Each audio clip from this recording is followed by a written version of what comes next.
My dear second P U students, ಇವತ್ತು ತುಂಬ ಖುಷಿಯಾಗಿರ್ಬೋದು ನೀವು. ಯಾಕಂದರೆ ನಾವು ಅಂದ್ಕೊಂಡಕ್ಕಿಂತ ಹೆಚ್ಚಿಗೆ ಕ್ವಶನ್ ಪೇಪರು ಏನಂತಂದರೆ ಈಸಿಯಾಗಿರೋದು, ಹೌದಾ? ಹೀಗಾಗಿ ಮಲ್ಟಿಪಲ್ ಗ್ರಾಮರ್ ಕೂಡ ಈ ಸರಿ ತುಂಬಾ ಈಸಿ ಆಗಿ ಕೇಳಿರೋದು. ಹೀಗಾಗಿ ನಿಮ್ಮ ಸ್ಕೋರು ಕೂಡ ತುಂಬ ಚೆನ್ನಾಗಿ ಆಗ್ಬೋದು ಅನ್ನೋ ಭರವಸೆಯಿಂದ ನಾವು ಜಸ್ಟ್ ಒಂದು ಸಿಂಪಲ್ ಗ್ಲಾನ್ಸ್ ಮಾಡಲಿಕ್ಕೆ ಹೋಗೋಣ. ನೋಡಿ, in Romeo and Juliet first answer ಬಂದ್ಬಿಟ್ಟು ಜೆಂಟಲ್ ಲವ್ವಿಂಗ್ ಬ್ಲ್ಯಾಕ್ ಕ್ಲೌಡ್. ಇದಕ್ಕೆ ಯಾವುದಕ್ಕೆ ಅಂತಿದೆ ಅಂದರೆ this is what the first answer, night ಅಂತ ಕರಿತೇವೆ. In two dear second was initially punishment given to the criminal. ಹಾಗಿದ್ರೆ ಯಾವುದು ಅಂತಂದರೆ ಡೆತ್ ಸೆಂಟೆನ್ಸ್ ಅಂತ ತಗೋತೇವೆ. Third one, life does not tarry with.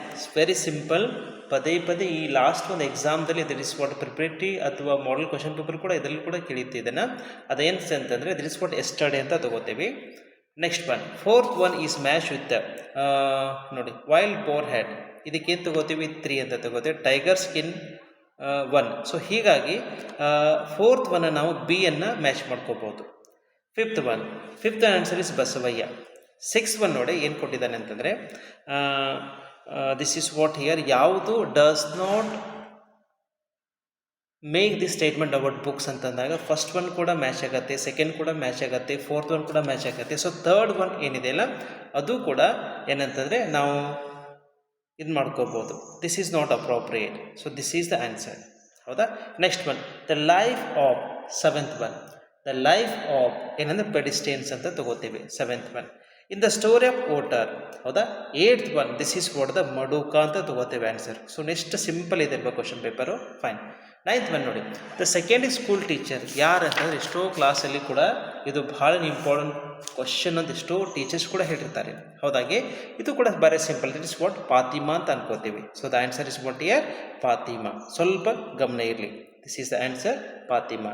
In 10th ಬಂದ್ಬಿಟ್ಟು ಸೇಮ್ ಲಾಸ್ಟ್ ಪ್ರಿಪ್ರೇಟರಿ ಕೂಡ exam ಬಂದಿತ್ತು, ದಿಸ್ ಈಸ್ ವಾಟ್ ವಾಟರ್ ಅಂತ ತಗೋತೀವಿ. ಇನ್ನು ನೆಕ್ಸ್ಟ್ 11 ಒಂದು ಬಂದುಬಿಟ್ಟು ಏನೇನು ಮಾಡ್ಕೋಬೇಕಂತ ನೋಡಿ, ಸಿಂಪಲ್ ಆಗಿ ಪ್ಯಾಸಿವ್ ವಾಯ್ಸ್ ಕೇಳಿದ್ದಾನೆ. Chipko movement took place in the it ಅಂದಾಗ ವಾಸ್ ಸಪೋರ್ಟೆಡ್ ಅಂತ ತಗೋತೇವೆ.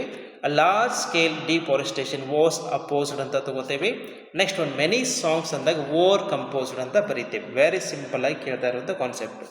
ಇಲ್ಲಿ ನೋಡಿ 12th ಒನ್, ಅಪ್ರೋಪ್ರಿಯೇಟ್ ಎಕ್ಸ್ಪ್ರೆಷನ್ಸ್ ಕೇಳಿದ್ದಾನೆ. ಹಾಗಿದ್ರೆ ಸೈಕ್ಲಿಂಗ್ ಹ್ಯಾಸ್ ಅಂತಂದಾಗ ಸ್ವೆಪ್ಟ್ ಅಕ್ರಾಸ್ ಅಂತ ಫಸ್ಟ್ ಒನ್ ನೀವು ನೋಟ್ ಮಾಡ್ಕೋಬೇಕು. This is the swept across ಅಂತೇಳಿ ಫಸ್ಟ್ ಒನ್ ಇದು.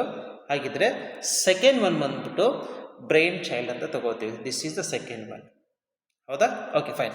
ನೆಕ್ಸ್ಟು ಕ್ವಶನ್ ನಂಬರ್ 13 ನೋಡಿ ಏನು ಕೇಳಿದ್ದಾನೆ. ಹಿ ಏನು ಮ್ಯಾಚ್ ಆಗುತ್ತೆ? He it is match with 3 doctor Goldsmith, ಹೌದಾ? Next one day poor woman came to his, second one match with 6th one, ಯಾವುದು? Doctor Goldsmiths, ಹೌದಾ?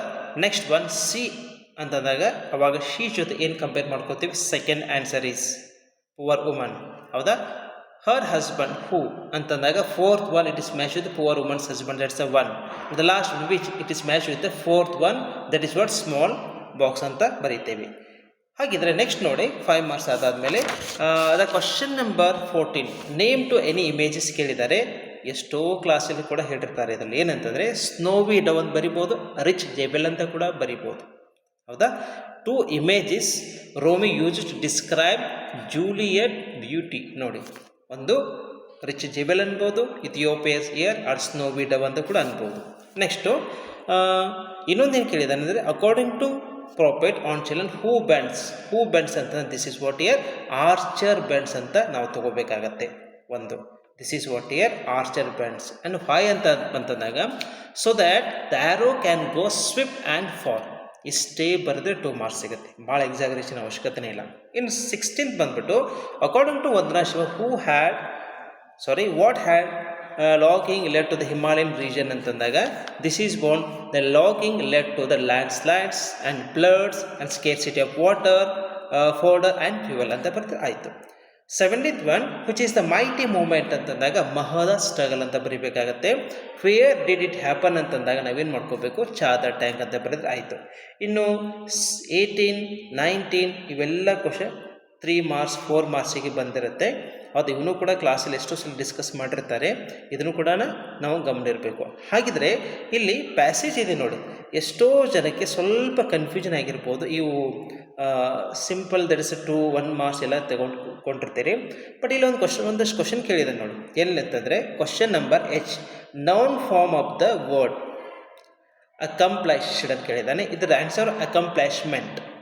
ಅಲ್ಲಿ ಮೆಂಟನ್ನು ಬಳಕೆ ಮಾಡ್ಕೋಬೇಕಾಗತ್ತೆ, ಅಕಂಪ್ಲೈಶ್ಮೆಂಟ್ ಅಂತೇಳಿ, ಹೌದಾ. ಇನ್ನೊಂದು ಪ್ರಿಫಿಕ್ಸ್ ಅಂತಂದರೆ ಎಜುಕೇಟೆಡ್ ಅಂತ ಅನ್ಎಜುಕೇಟೆಡ್ ಅಂತ ಬರೀತೀರಿ. ವೆರಿ ಸಿಂಪಲ್ ಈ ಟಾಪಿಕ್, ಹೌದಾ. ಅದ್ರ ಜೊತೆಗೆ ಗ್ರಾಮರ್ ಟಾಪಿಕ್ ಬಂದಾಗ we walk along a long distance by foot. ಕೆಲವೊಂದು ಸಂದರ್ಭದಲ್ಲಿ ಆನ್ ಫುಟ್ ಅಂತ ಕೂಡ ಬರೆದಿರ್ತಾರೆ. ಸೊ ನಾವು ಎಕ್ಸಾಕ್ಟ್ಲಿ ಅಂತಂದರೆ ಬೈ ಫುಟಿಗೆ ನಾವು ಪ್ರಿಫರ್ ಮಾಡಬೇಕಾಗತ್ತೆ. ಓಕೆ, ನೆಕ್ಸ್ಟು ಕ್ವಶನ್ ನಂಬರ್ ಅದೇ 31ದಲ್ಲಿ ಸೆಕೆಂಡ್ ಒನ್ ನೋಡಿ ಯಾವ ರೀತಿ ಇರಬಹುದು. I call my daughter in and shut the door of my home. ಇಷ್ಟೇ ಬರೆದ್ರೆ ಆಯಿತು.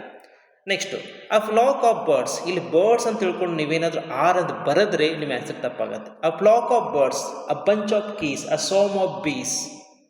ಈಗ ಹೇಳ್ತೇವಲ್ಲ, ಅಲ್ಲಿ ಒಂದು ಗ್ರೂಪನ್ನು ಕನ್ಸಿಡರ್ ಮಾಡ್ಕೋತೀವಿ. ಹೀಗಾಗಿ ನಾವೇನು ಮಾಡ್ಕೊಳ್ತೇವೆ ಅಂತಂದರೆ ಈಸ್ ಅಂತ ತಗೋಬೇಕು. A flock of birds is.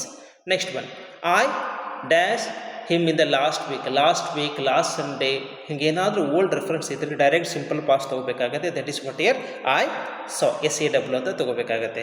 ಇದನ್ನು ಒಂದು ಟಚ್ ಮಾಡಿದರೆ ಈ ಸೆಕೆಂಡ್ ಒನ್ ಕೂಡ ಸಿಂಪಲ್ ಇರುವಂಥದ್ದು ಅವಶ್ಯಕತೆನೇ ಇಲ್ಲ, ಇದು ಕೂಡ ಈಸಿನೇ ಇರೋದು. ಹಾಗೆ ವಿಚಾರ ಮಾಡಿದರೆ ನಾವು question number 32, I do not know what to do. ಇದರ ಕ್ವಶನ್ ಟ್ಯಾಗು ಏನು ಬರೀಬೇಕು, ಡೂ ಅನ್ನೋದು ಆಲ್ರೆಡಿ ಹೆಲ್ಪಿಂಗ್ ವರ್ಬ್ ಇದೆ, ಹೀಗಾಗಿ ಡೈರೆಕ್ಟಾಗಿ ಡೂ ಐ ಅಂತ ಬರೆದ್ರೆ ಆಯಿತು. ಯಾಕಂದರೆ ಆಲ್ರೆಡಿ ನೆಗೆಟಿವ್ ಸೆನ್ಸ್ ಕೊಡೋದದು ಡೂ ಐ.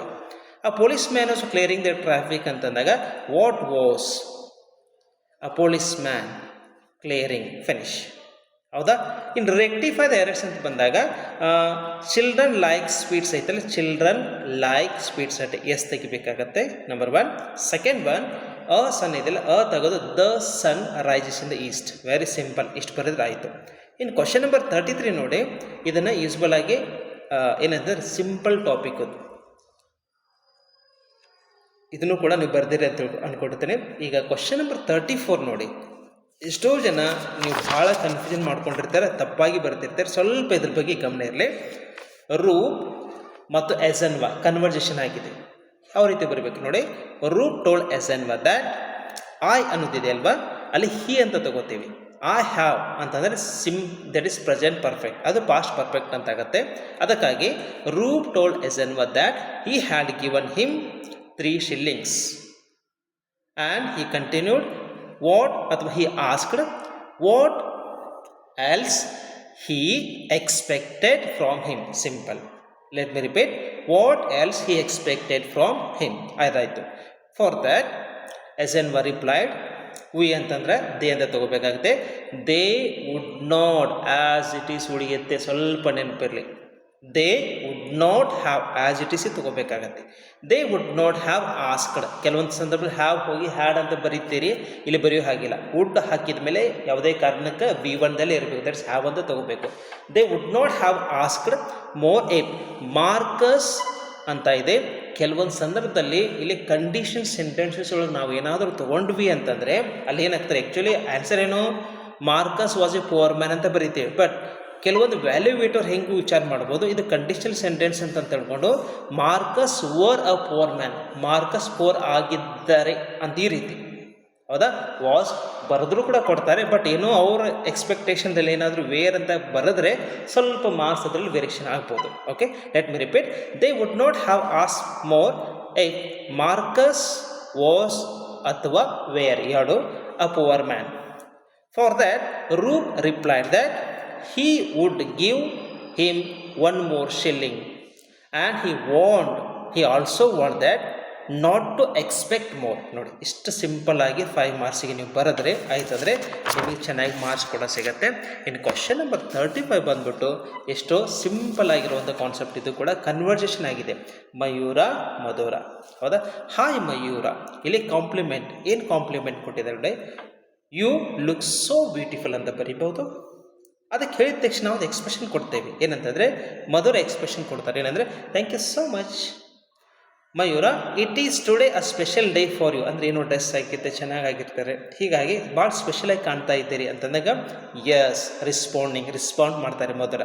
ಅಲ್ಲಿ ತೆಳಗೆ ಆನ್ಸರ್ ನೋಡಿ, ನಿಮ್ಗೆ ಗೊತ್ತಾಗ್ಬಿಡುತ್ತೆ ಏನು ಬರೀಬೇಕಂತ. ಏನಂತಾರೆ many happy returns of the day Madhura, ಅಂದರೆ ಮಯೂರ ವಿಶ್ ಮಾಡಿದ್ದಾರೆ ಅಂತಂದರೆ ಇಲ್ಲಿ ಮಧುರ ಏನಂತಂದರೆ ಬರ್ತ್ಡೇ ಇದೆ ಅಂತ ಕನ್ವೆ ಮಾಡ್ತಾ ಇದ್ದಾಳೆ. So here she told here as it is my birthday today.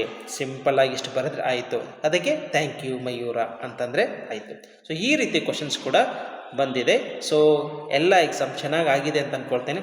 You are very lucky. ಯಾಕಂದರೆ ಕ್ವಶನ್ ಪೇಪರ್ ಭಾಳಷ್ಟು ಈಸಿ ಇದೆ. ನಿಮಗೇನಾದರೂ ಮಲ್ಟಿಪಲ್ ತುಂಬ ಚೆನ್ನಾಗಿ ಬಂತು ಅಂತಂದರೆ 2 ಮಾರ್ಕ್ಸು ಅಥವಾ ಇನ್ನೂ ಗ್ರಾಮರ್ ಪಾಯಿಂಟ್ ಕೂಡ ತುಂಬ ಈಸಿ ಇದೆ. ಹೀಗಾಗಿ ನಿಮ್ಮ ಮಾರ್ಕ್ಸು ಚೆನ್ನಾಗಿ ಬಂದಿರೋದನ್ನು ನಿಮ್ಗೆ ಒಳ್ಳೆ ಸ್ಕೋರ್ ಕೂಡ ಈ ಸರಿ ಆಗ್ಬೋದು ಅಂತೇಳಿ ನಾನೊಂದು ಭಾವಿಸ್ತೀನಿ. ಸೊ ಎನಿವೇ, ಈಗೆಲ್ಲ ಎಕ್ಸಾಮ್ ಮುಗೀತು, ಅದ್ರ ಬಗ್ಗೆ ಮತ್ತೆ ವರಿಬೇಡ. ಬೇರೆ ಏನೇನು ಎಕ್ಸಾಮ್ಸ್ ಉಳ್ಕೊಂಡಿದೆ ಅದ್ರ ಬಗ್ಗೆ ಕಾನ್ಸಂಟ್ರೇಷನ್ ಮಾಡಿ. ಎಲ್ಲ ಮುಂದಿನ ಎಕ್ಸಾಮ್ ಕೂಡ ತಮಗೆ ಒಳ್ಳೆಯದಾಗಲಿ ಅಂತ ನಾನು ಬಯಸ್ತೇನೆ. ಓಕೆ, ಬಾಯ್.